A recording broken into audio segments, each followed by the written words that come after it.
So we're naming 1 to 11 from 90s English Premiership. And I was having to think, but to be honest, I'm a little bit confused still about the criteria. In our own conversations, we've called it the funniest 11, the most random 11. Right, I was thinking, I actually thought of quite an interesting way to think about it, right? And I think you'll like it, right? So you're at a wedding and your Aunt Mavis is there and she's had a few drinks. Just starts telling everybody that her favourite goalkeeper is Espen Bardson. And I think that's the impact we're looking for here, am I right? Well, it had that effect on me in the first episode, so... I think actually the first thing we need to establish is our formation. I'm guessing since this is 90s nostalgia, there's only really one formation to go with. Yep, straight 4-4-2. Straight 4-4-2. Yeah. 4-2-3-1 had not yet been invented.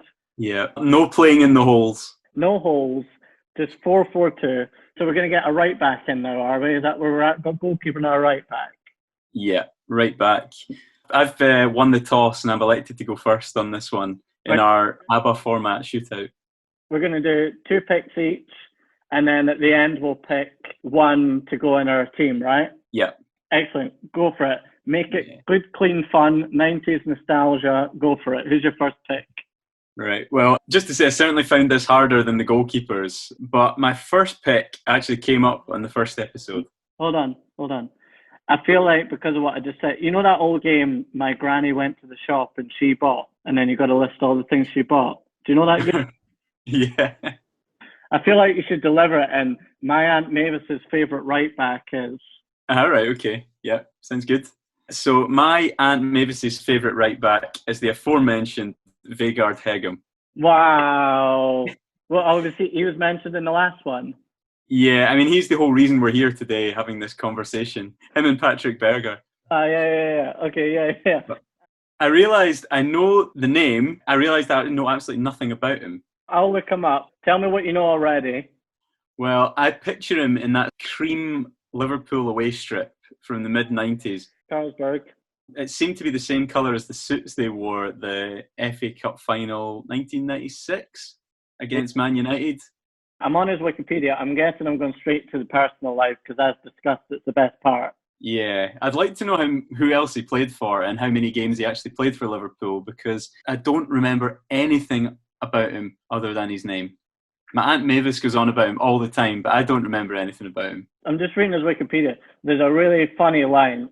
Credit to whoever put this in, but it says he transferred to Liverpool for 3.5 million. His first 2 seasons at Anfield were splendid, but he was unfortunately plagued by hamstring injuries.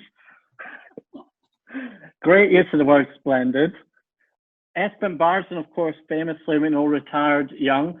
Hegem actually retired at the age of 28. In fact, not only that, he played his last game of football at the age of just 25. So he was on the payroll for 3 years, Winston Bogart style. Yeah, it was actually Liverpool was his last club. He played 54 games for them. Previous to that is with Rosenborg and a couple of other Norwegian teams. For a right back, he had a banging goal ratio, 68 appearances, 26 goals. That's outrageous. I'm looking at his personal life. We did this last time, we have to do it again. Retired young. What did he go do? I'm going to guess Vegard Hegem is now in medicine. No, he's not in medicine, but you're not going to believe this, right? Think more, he's Norwegian. What would a Norwegian do? He studies rocks. No, it's better.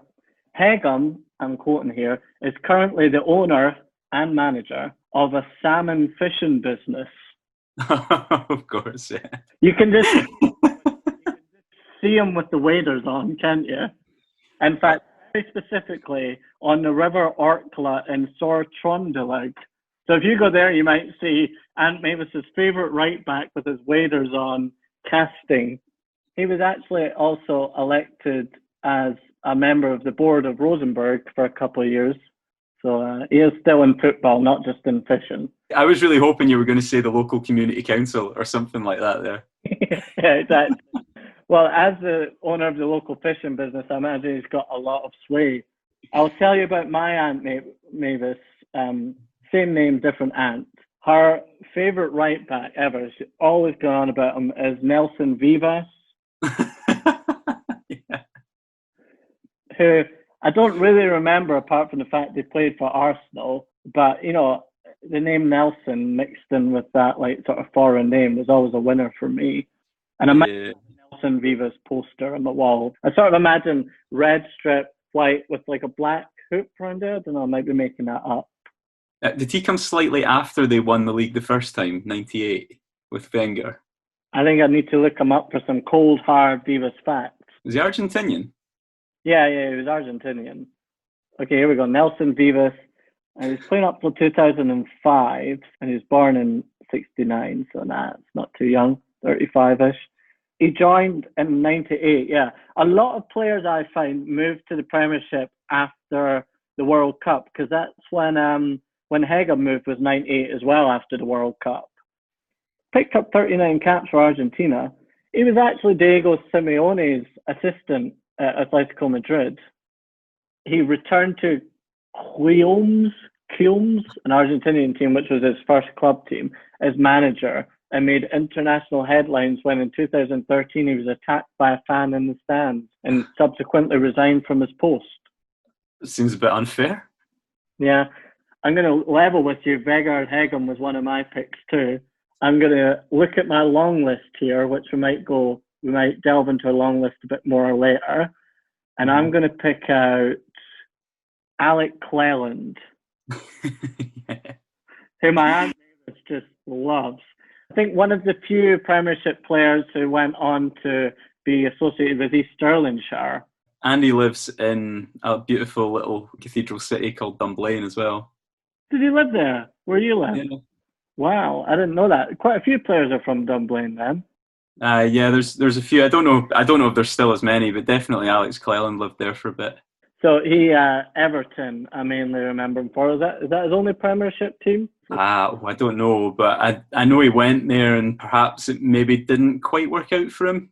They were struggling with their strips because they had that blue one that had sort of a yellow band there, and then like another sort of color there.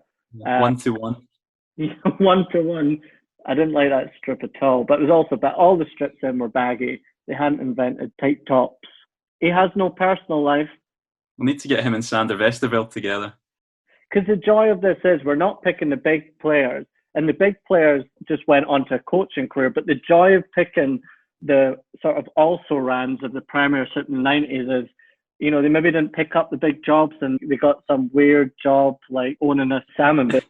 Well, I've already given you a piece of personal information of Alex Cleland, so if you want to find him. I remember he had amazing curly hair, though, I seem to remember, which is why it stuck in my memory. I don't think he ever turned out for Scotland. You'd think he might have got a couple caps. Yeah, just under 21 caps, so maybe regrets that. Maybe that's his one regret in life. Well, my Aunt Mavis's favourite right back is Warren Barton. He was on my long list as well. Was he with Wimbledon? Wimbledon and then Newcastle. I feel like Wimbledon in the 90s are like a treasure trove. We talked about Hans Sagers in the last one. They're like a treasure trove for these sort of players that you almost forgot about. So Warren Barton, yeah, I remember when he moved to Newcastle.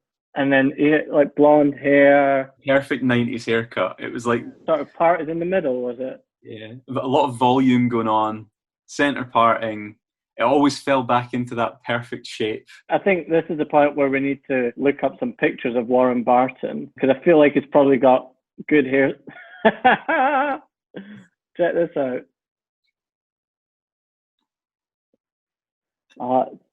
Here we go. That looks like everybody's school photo from the 90s, right? Yep. I've got a friend who had exactly that haircut. I just want to find one from when he's a bit older. Yeah, look at that. That is stunning. Oh, wow. Look at him.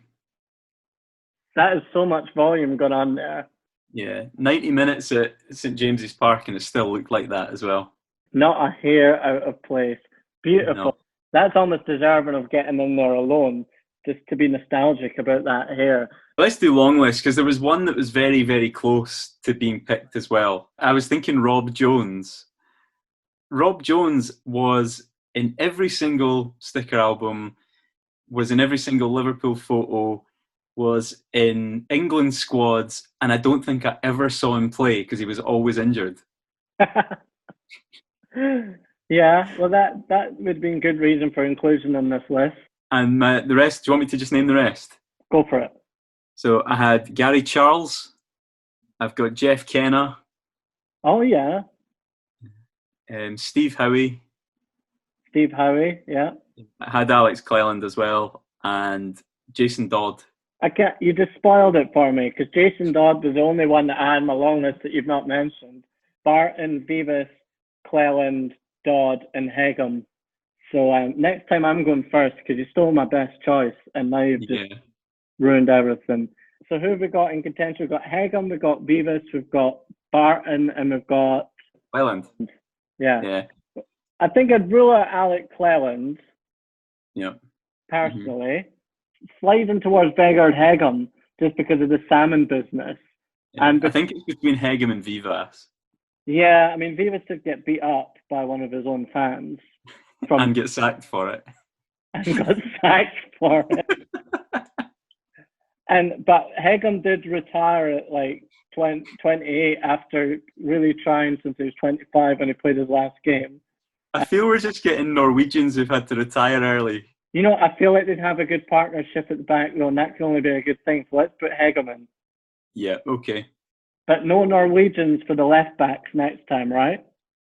Ooh, well, there's one on my list. You got right. And are we agreed? Okay. Great. Deal. Sorry, Steve. Put them in the lineup. Bye. See you later. Bye.